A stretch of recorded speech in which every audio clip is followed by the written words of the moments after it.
4. Medicine under the shamans. The entire life of ancient men was prophylactic. Their religion was in no small measure a technique for disease prevention.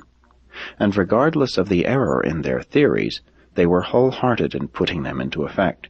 They had unbounded faith in their methods of treatment, and that, in itself, is a powerful remedy. The faith required to get well under the foolish ministrations of one of these ancient shamans was, after all, not materially different from that which is required to experience healing at the hands of some of his later-day successors who engage in the non-scientific treatment of disease.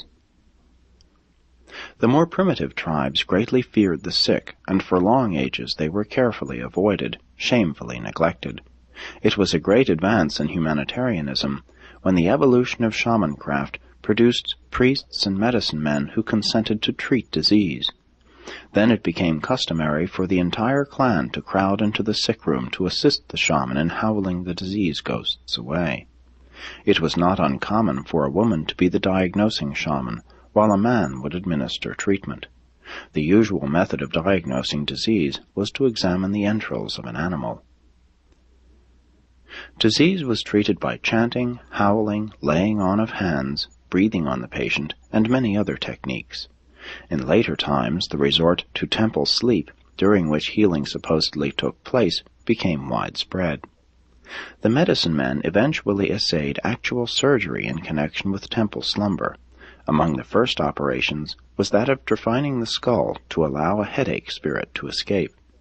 The shamans learned to treat fractures and dislocations, to open boils and abscesses. The shamanesses became adept at midwifery. It was a common method of treatment to rub something magical on an infected or blemished spot on the body, throw the charm away, and supposedly experience a cure. If anyone should chance to pick up the discarded charm, it was believed he would immediately acquire the infection or blemish. It was a long time before herbs and other real medicines were introduced. Massage was developed in connection with incantation, rubbing the spirit out of the body, and was preceded by efforts to rub medicine in, even as moderns attempt to rub liniments in. Cupping and sucking the affected parts, together with bloodletting, were thought to be of value in getting rid of a disease-producing spirit. Since water was a potent fetish, it was utilized in the treatment of many ailments. For long it was believed that the spirit causing the sickness could be eliminated by sweating. Vapor baths were highly regarded. Natural hot springs soon blossomed as primitive health resorts. Early man discovered that heat would relieve pain. He used sunlight, fresh animal organs, hot clay, and hot stones, and many of these methods are still employed. Rhythm was practiced in an effort to influence the spirits. The tom-toms were universal. Among some people, disease was thought to be caused by a wicked conspiracy between spirits and animals. This gave rise to the belief that there existed a beneficent plant remedy for every animal-caused disease. The red men were especially devoted to the plant theory of universal remedies. They always put a drop of blood in the root hole left when the plant was pulled up. Fasting, dieting, and counter-irritants were often used as remedial measures. Human secretions, being definitely magical, were highly regarded. Blood and urine were thus among the earliest medicines, and were soon augmented by roots and various salts.